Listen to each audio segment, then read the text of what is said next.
if you want to carry on. So for those who don't know, this is Ryan. Ryan, if you've seen him on Facebook, obviously we've been tagging him over the last couple of days. He's been, he acquired quite a substantial amount of properties in a short space of time.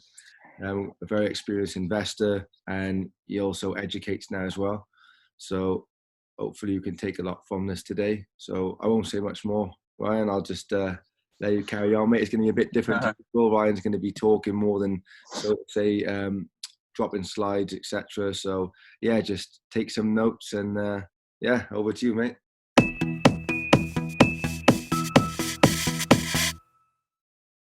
Cheers, mate. Thanks for having us on.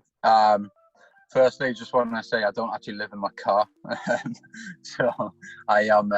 We sold our house early July, and we've not completed on our ongoing purchase. So I've got 2 kids in a flat upstairs, and I didn't think it'd be appropriate to do it in the house. But no, thanks for having me on.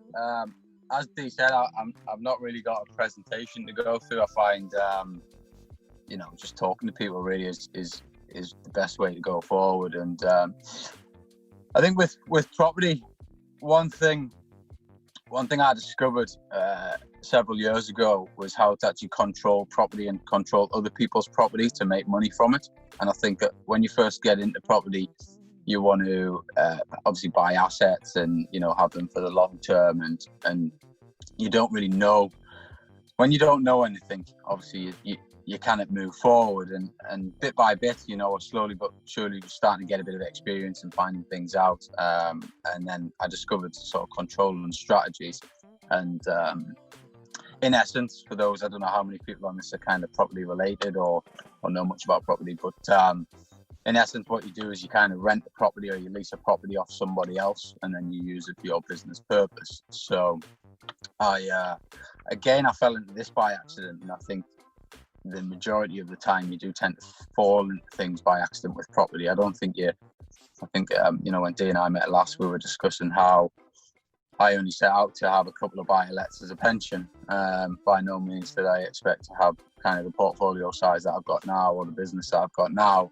It is just a journey that you kind of go on, but I also think that's life as well. I don't think you can plan your life as much as you possibly can, but it does take you in these weird and wonderful ways. So I basically had a flat and I couldn't get it rented out as a normal single let, and then my friend told me about Airbnb, and I didn't really know what Airbnb was. So you do a bit of research, and lo and behold, we probably now change over about 400 beds a week and almost like run a mini hotel operation. So it takes you in these weird ways. But controlling strategies, effectively rent to rent and rent to SA or lease options allows you to take hold of someone else's property, pay them market value rent, and then obviously you use it. I use it typically for serviced accommodation, but then we've also got room by room lets as well. So all we're looking to do is make more money on top of obviously the cost of the operation. And it throws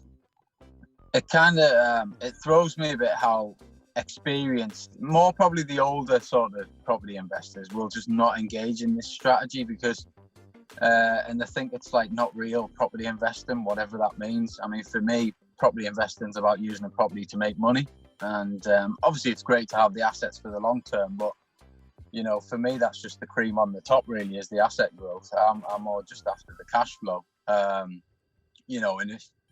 if I play my cards right, I'll probably never have the cream on the top because I'll just hand the properties over to the kids, and then they can have the cash flow and then they can do whatever they want with them. So really everything is about cash flow, and I don't understand why a serious or experienced property investor wouldn't get involved in controlling strategies. And again, I think it's just a mindset shift. These guys and girls they're sometimes stuck in their ways and they don't feel like they should be doing it because it's not real property investing. But I would call them out on that, and quite often do on the old Facebook groups where you have a bit of banter with people and they lead into arguments. But so yeah, I think it's a very quick way. So to put you in the loop, anyone that's doing buy, refurbish, refinance well, I know Dee does that. I know probably quite a lot of you on here do it as well. Even if you're doing it sort of cash purchase to mortgage, plus a refurb in the middle, you're looking at, I think the quickest I've done it is about just shy of 3 months, but that was everything executed absolutely perfectly on time. I've got 2 going through the mix now, and they've been a nightmare of a disaster. The refurbs haven't gone to plan, and et cetera, et cetera. So there's delays on them. So, but with controlling strategies, I managed to pick up. I picked up 5 properties in 10 days. When I was going at it full speed, and and then that led to 21 properties in 7 months, and recently 40 properties in 6 months. So it snowballs quickly when you get to know what you're doing, when you've got a portfolio to show off. When you've got obviously the cash flow coming in, it allows you to be able to take more on, because you're more comfortable with taking risk. And I think with property, one of the biggest issues I see when I'm coaching people is confidence.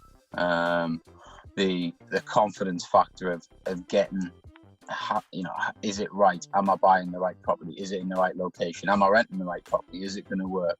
And too many people think of the what ifs it doesn't work, rather than the what if it does work. And I think the only downside to rent and controlling strategies, the way it's taught by some people, this no money down sort of slogan that gets tagged to it. I personally don't think that's possible. I think you can get limited money down. I think £400 or £500 probably the cheapest we've ever done it, which is literally just a smart TV and some duvets and putting bits and bobs in. But I think pure no money down is hard to come by, or if you are doing that, I think you're probably buying a place that doesn't necessarily need much work doing to it, or isn't in a very nice state, and the landlord's obviously going to give you that option. But the ones that you do get, I find the better ones to get are the ones that actually do need a bit of money spending on them, because the landlords are a bit stuck. You got to remember, there's a lot of people out there who they don't want to be landlords, or they might just be fed up with being landlords. They might have a handful of properties at best, more than likely still have another job, and they don't want to be landlords. So then someone like myself comes along and offers a long-term sort of hassle-free option for them, and it's music to their ears. Especially I don't know whether anyone's seen it on my YouTube channel, but walked into a cannabis farm not so long ago, which was in a 4-bed property, and when those boys get hold of your properties, I mean, I think the bill was 18 grand to put that right. So 1 or 2 of them in a landlord's career can quite quickly put them off. And insurance companies are very, very stubborn on these things, and don't pay out unless you've ticked absolutely every box. And these landlords that might have busy lives might just miss one of those boxes and come unstuck. But yeah, so as well as, I think that the strategies and how to do it, anyone can find that online, really. If you search hard enough, that the information's out there, and you can put it all together, and you can have a go at it. What I find with the coaching program, it's that sort of, I guess, the confidence factor of passing a deal past my desk and saying, is this the right deal to get in, or is it not? I even had it yesterday with my brother, who's an experienced property investor. He runs my operations for me, but he's also out there sourcing deals for us. He's done it for a while now, and he's been taught by me, and he knows how to do it. But yesterday he's trying to force the numbers on a property. I know we were talking earlier, the market at the minute's a bit mental, and the properties are massively inflated, and we're not picking up as many as we should be because of that. You got people paying more than market value for properties that need a lot of work doing to them, which doesn't make sense. And he's emotionally his emotions are coming through, and he's wanting to force the figures to try and make them look good on a bit of paper, so that then we buy into the deal. But ultimately, that costs you money in the long run. And when you are executing the BRR strategy, you've got to make sure that the money doesn't get stuck. The money getting stuck is is the end of your career on BRR. You know, if you're even on cheap 50, 60, 70 grand houses, you're still probably lumping in anywhere from 20, 30 grand, including refurb and stamp. So you've got to be making sure that that money comes out, because on a single let basis, you're probably only going to earn £200 or £300 a month. So you're talking like 7-8 years before that money comes back out to yourself, which just halts most people's careers in their tracks on their first deal if they get it wrong. And again, I think pushing through those confidence barriers and pushing through those, am I making the right decisions, is a big stumbling block for most. And you know, so that's one thing that we have to push through, but it's not impossible. And I think, you know, I'm certainly nothing special, and I just got myself educated. I listened to a lot of books, consumed a lot of content quickly, and then made a lot of mistakes on the way as well. I think you know, you got to learn from your mistakes, and you push through that way. But having acquired a lot of property quickly, you get experience quite quickly, and you got to firefight a lot. So you know, you organize yourself, and you've got to plan and put it all together. Some people on here haven't actually delved into that sort of experience of actually acquiring an investment property yet. Then recently, I've just bought my own house again, and you only do that probably every, I don't know, it was 8 years ago since I bought my last one. But it's a total different experience altogether. Like, that was a pure emotional investment, because you're going to live in it for a while. It's for your family. I've clearly overpaid for this house, and it's just something that I would never do as an investor. When we buy investment houses, I'm not really fussed what they look like. I'm not really bothered what area they're in. All I care about is my money going to get stuck? How quickly can I return any sort of money I might put into someone else's house if it's a rental deal? And how much is it going to earn me on an annual basis? So, you know, and we just invest on a spreadsheet. Whereas when you go and buy your own house, you invest on, what does it look like? What area is it in? Is it going to be a good fit? You know, is there long-term growth on it? Etc. etc. So, two total different experiences. So I do often quite, you know, when I have my discovery calls with people who talk about, you know, are you into property yet? And they'll say, oh, well, I've bought my own house before. And I just say, well, that is a total different experience altogether. You can't even compare apples to apples. That, you know, it's totally different. So, but I think, like anything with property, you've got to market your business. You know, it is a business at the end of the day, and I think a lot of people don't do that. A lot of people don't market, and it's all about activity out equals activity in. So you've got to be doing enough. You know, you kind of expect to just you know, I know a lot of people talk about the passive lifestyle with property, and I think property can become a passive lifestyle when you get to a certain point, but you definitely got to put the hard yards in to get it there. And you know, if you do put the hard yards in, it's very lucrative, done in the right way. But at the same time, I have come across a lot of people where you know, they've lost a lot of money, or they've got into they're buying deals off deal sources, especially rent-to-rent deal sources. I am quite cautious and wary of these type of companies setting up. They seem to be popping up daily, and they think that by putting their license numbers on their posts that it makes them credible. But for me, if you can teach yourself how to find your own deals, once you know how to find your own deals, then you know you've got that skill set for life, and therefore you don't need a deal sourcer. You know, some people are obviously time poor, but even if you're time poor, you can still find time. You know, everyone here is up at 5 o'clock in the morning, so you're already ahead of the game. And you know, you can always add a few hours into your day by you know, getting up earlier or staying up a bit later, or you know, just working through lunch breaks at work and stuff like that. And that's all it needs really at the start to get it going. But you've got to be doing the activity, and you've got to be getting out there, and you've got to be viewing, and you've got to be, you know, meeting people. And I do think, for me, property is a relationship game. I think you've got to be building relationships. It's not really about the bricks and mortar. It's not really about the property that you're going to view. I always say it all the time, you got to get on viewings to build relationships. You don't get on viewings viewings to go and, you know, just quickly look around the house and see what it looks like and what it needs. It's all about the relationship building, and the more of that you do, the more deals you get sent your way. And you know, that's definitely served me well in the early stages. Right now, I don't actually go on any viewings.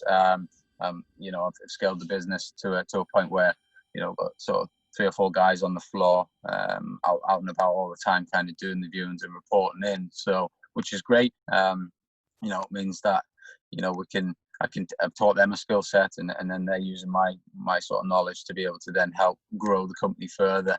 I'll be honest with you, I don't really like viewings. I think it's good for meeting people and relationships, but the actual sort of driving around the city, you know, checking into viewings and estate agents not turning up and everything else in between. I'm very time conscious now. It's as we've grown and as the business gets busier and busier, obviously as the business owner, you get sucked into a lot if you're not careful, and you know, time becomes very important for you.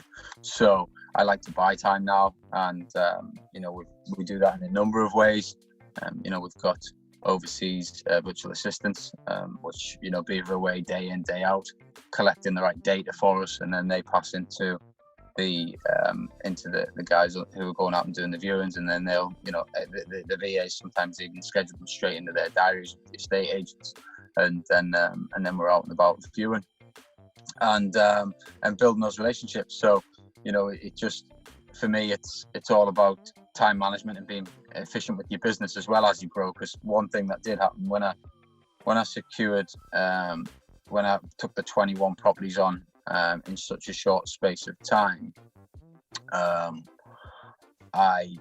had about a 3-month drought after that, where I had no deals in the pipeline. I didn't acquire anything. And, you know, when I actually sat back and realized, I got so sucked into the operations of organising trades, setting these properties up, getting them listed on booking channels, you know, getting tenants in them, etc., that I just didn't have any time for viewings. And this is another thing that I do see quite often by you know, entrepreneurs and those that start to get a bit of success quite quickly on the program, is they, and I struggle with this as well, where you feel like employing somebody else is an expense, and at the beginning you kind of always want to save money. Even, you know, sending a handyman around to fix your property, you know, you think it's better for you to go around. And, you know, I remember putting curtain poles up at a night at 12 o'clock at night, and you know, getting up at 5 o'clock in the morning every day as I do. It's you know, not getting much sleep, and I actually had an accident. I ended up splitting my head open, and that was the warning sign for me that I was just pushing the limits too far and I needed help. So you know, I then started investing in people, and I started getting people on board, and it really then lifted my business to the next level, because it allowed me to continue to focus on acquiring deals and bringing more properties onto the books, which ultimately is the only way to add more cash flow into your business. So you've got to be careful when you're setting businesses up, if you do scale quickly, that you don't get sucked into the operations and the doing tasks, as I call them, and that then stops your growth.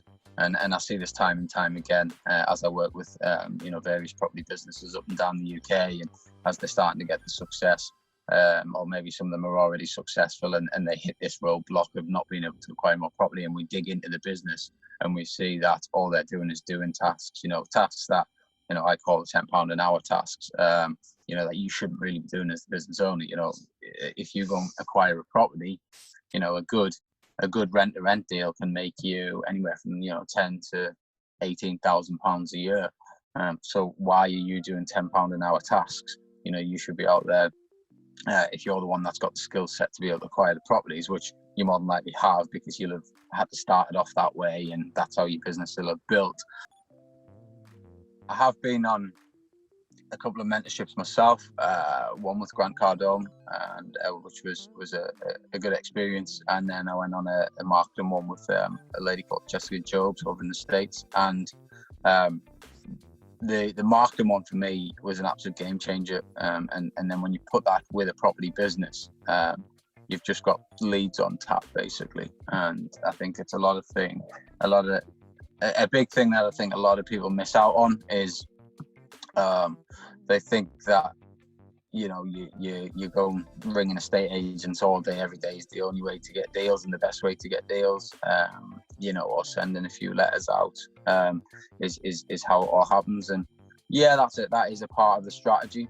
But when you can get onto online, and when you can get a sales funnel built out, and you can start getting leads through for the various areas of your business on tap by you know, creating funnels and creating leads, then you get you've just got an infinite amount of return, really. You can turn the tap on and off, and as long as you're tracking everything and you're measuring everything, then you know, you've actually got a proper business, and the hard yards become less hard. You know, no one really wants to sit and ring 120 agents a day and get told to F off 119 times out of 120, or, you know, the age old "we don't do subletting," but it's not about the subletting. You know, it's just the agents just don't really fully understand what you're talking about, or they've got no interest in passing the information on. So that becomes hard work, and I also see that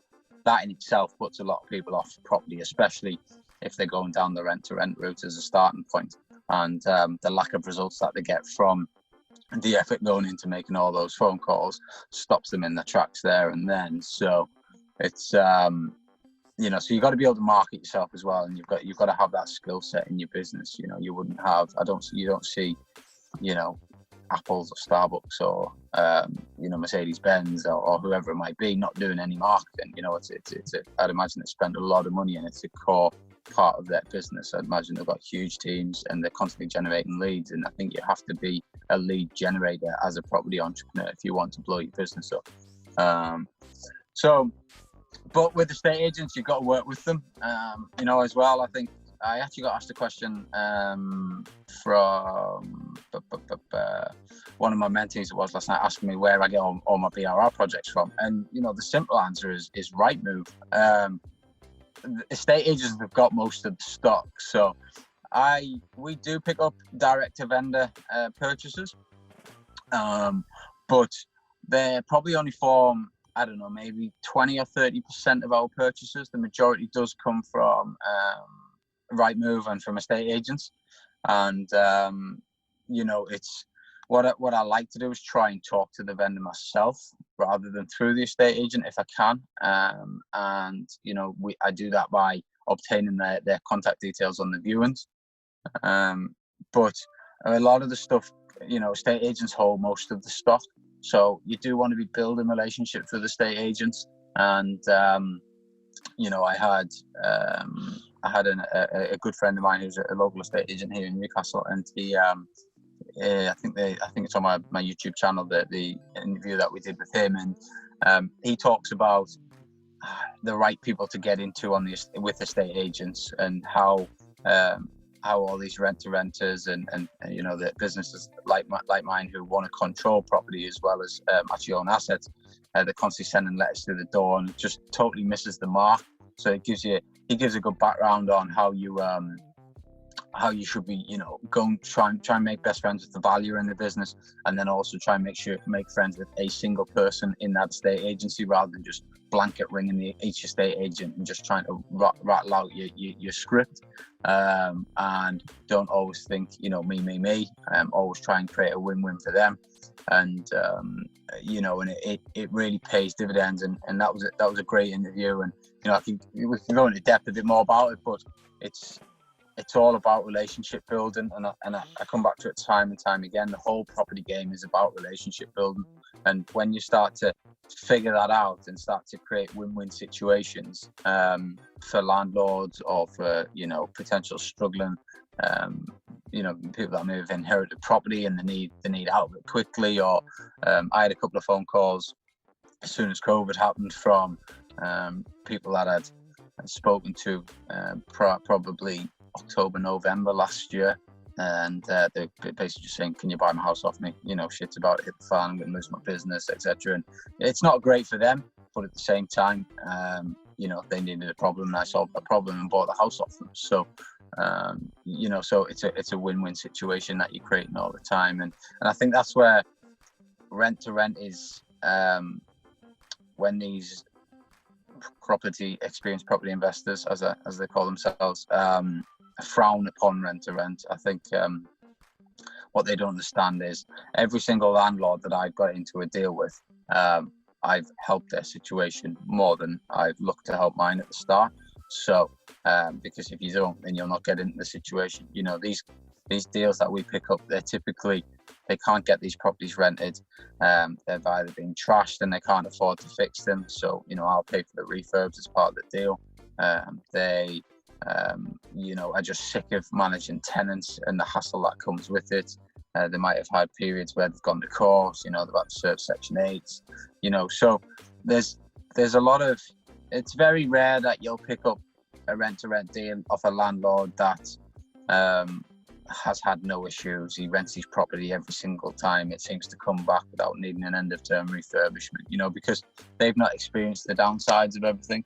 So they, you know, they're not as motivated to probably rent their property to yourselves. So you've got to be finding the ones that have maybe experienced a bit of pain with their rental strategy, and they're the ones that are a bit more open to a different way of renting. And when you know, and I say this all the time to the mentees, you know, I firmly believe that what we offer a landlord is a million times better than what a tenant can offer, and a million times better than what an estate agent can offer. And I think if you believe in your value and you believe in your product, then that message and that passion also comes across to the landlord, and it helps them buy into it as well. If you don't fully believe in what you're doing, then, you know, you're always going to struggle to sell something. And I think that's just kind of the basics of sales. But it's I do firmly believe that everything I offer on the table, you know, I offered guaranteed rents. I continued to pay those rents through COVID. I know a lot of people were asking landlords for reductions, and they were asking to even get out of the contracts. But I don't think you can go and promise somebody a guaranteed rent for 5 years, and then just because something like COVID comes along, yeah, okay, it was a pandemic, that you can just go and cry wolf and say, please can I have a reduction, or please can I get out of this, because you've made a promise to somebody. And that's actually served me really well through COVID, because I paid every single rent on time. I made no phone calls to ask for help. And since coming out of lockdown, I've had probably at least a dozen referrals from those landlords saying, you know, I've got a friend who, you know, has a property, and he, you know, either got given it back by someone who had promised rent guarantee, or they just, you know, it's had it back off a tenant, and therefore, you know, I was the first port of call. So, you know, that served us well, and continues to help us then build the portfolio. And I think once you've got your first deal is always the hardest to get over the line, and then it's probably your first 5. And I think once you hit that 10 and more, it really starts to snowball and get easy. You know, you can rely on your portfolio to show people and demonstrate, and you can allow people to talk to other people who you're working with, and the whole referral, you know, social proof in the referral game is kind of what really helps snowball things. So yeah, so that's you know, as we've moved forward, I've now got you know, as I said, I only set out to have a few buy-to-lets, and now we've got sort of a full mini hotel operation going on. You know, we're pushing down south now as well, not just in the northeast. You know, so we've got a block of flats down in London as well, and we're looking at stuff in Liverpool and Oxford. So, you know, we'll continue to push the SA journey. We've moved into serviced accommodation management now as well. So for those that don't want a full rent guarantee, they actually want to still be involved and get a bit more of the lion's share of the profit, we do that as a management service. And then as we've built our own trades team doing all the buy, refurbish, refinance projects, we've now got, you know, a team that we also, you know, do projects for investors now as well. So plus the cleaning and the linen and everything else that happens with it, and then obviously the academy. So it's been a pretty hectic journey, but it all comes from, for me, it's daily habits. So, you know, it's great to see everyone on here at 5 o'clock in the morning. You know, that's one thing that I picked up from Grant Cardone when I was on that. obviously he gets to wake up in Miami at 4:30, 5 o'clock in the morning and go to the beach, which is probably better than sitting in your car in Newcastle. But yeah, the principles still apply. It's, finding those extra hours in the day, realizing that you don't need as much sleep as you think. I think the first 2 weeks of doing it solid was tough, but it's once you get through it, you then have 2-3 hours where there's no one interrupting you, your phone's not going, and it's just pure focused work. And in all honesty, now that's where I do most of my work. So between 5 and sort of 7:30, 8 o'clock, as well as doing a quick workout. Because I do think fitness and health is really important as well. It's getting up, set the day up, ping all my emails and messages to the team, give them, their instructions for the day, make sure we're on top of stuff, check the financials, check what we did yesterday, etc., etc. Look at the acquisition pipelines, look at the refurbs, and, in those 2-3 hours, I'm pretty much done. And then the day's mine. Whereas I think most people would get up at 8 o'clock, have a coffee to wake them up by the time they hit the office, and then the day kind of takes them. They had loads of intentions of maybe searching Rightmove for a few properties or speaking to certain estate agents or whatever, but then something happens with a property or something happens with their work life or their family life, and before they know it, they're back at home at 8 o'clock at night, sat on the couch watching Netflix. And for me, I think if you're serious about building a business and you're serious about being a proper entrepreneur, then you've got to put these extra times in. You've got to be not watching TV and building daily habits. If you followed me around for a day or a week, you'd see that I pretty much do the same thing every single day, at a very similar time. And it's just those daily habits that then lead to moving the snowball forward, and ultimately it ends up with results as long as it's done in the right way. So 5 till 7 for me it was a game changer, and I continue to do it now. I like this part of the morning, and I think it's a great time to be awake and whilst the rest of the world's sleeping, and it helps you build your business and push on. And so I think that's pretty much my story and what I think and how others can do it. I firmly believe everybody can do this property game. It's not hard. You just like anything, you've just got to get the knowledge. It's not like we're going to become doctors or brain surgeons and we need like these super skills and everything else that goes with what they do in their daily jobs.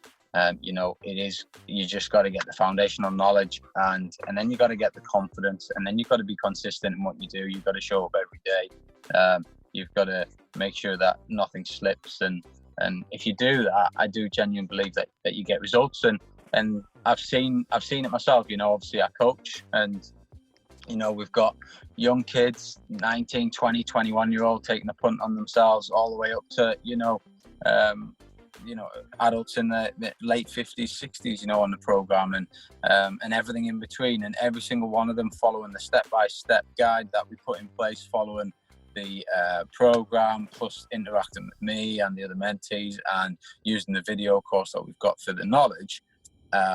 They get results, and typically very quickly, within the first 4 weeks, typically the first deal's done. And it's a 3-month program, so within those 3 months they're getting sort of a handful of deals. Some of them are getting into sort of the 7, 8, 9 deals within that 3-month program. So you can get the results. Everyone can get the results. It's just a case of applying yourself and making a start. I also do have the ones that don't get results, but when you look at their activity levels in the academy area, because obviously we can see when they last logged in, how much time they spend, etc., etc. They're not using it. They're not interacting. They're not booking their calls, and it throws me a bit because they've paid money to further themselves, yet they're not using the tools that they've been given to do that. But I think that happens time and time again with any training. I think you see a lot of these the big training groups, and they have these events where there's thousands of people at them, and they're all making nice notes in their workbooks, and then they go home and they maybe put it in place for a week, and then that's it. It disappears because they don't get this instant result. And property is not an instant result. You can get quick results, but it's not an instant result. There's a lot of hard yards gone in behind the scene to build my business to where it is today, and there's a lot of hard yards still going every day to keep it going and keep it building. So it's not just stumbling across a certain tip or trick and all of a sudden you can acquire 40, 50 properties. It just doesn't happen like that. There's a lot of hard work involved in that, and one of the hardest things I'm finding now is no matter how much money you've got, you always run out of money when you're investing in property, so you always need more money. So what I spend a lot of my time doing now is talking to investors and banks to open up more funding lines for the projects. We're looking to do a handful of sort of BRI deals every single month, so there's a lot of funding goes on. There's a lot of personal guarantees that go behind that as well, and so it gets quite complex in other areas, a lot of tax planning and stuff like that. So it gets quite complex in other areas as you scale, but it's not easy. There's a lot of hard work that goes in, but if you do put the hard work in, it can happen quite quickly. And the good thing about property for me is once it's set, it just cash flows for life. You've got your ups and downs, but once we set a property, we get a tenant in, it plugs into the office system, and they get checked obviously every now and then. We check the rent comes in, and it just flows. You never have to worry about that again. That just sits there, and it's going to make money for indefinitely, as long as you've got that contract for, or as long as you own that property. And that is the great thing about property. And I've got a goal to get it to a certain point. By the time I'm 40, I'm only 36 now, and when I'm 40, that's me done. So that's the plan anyway. So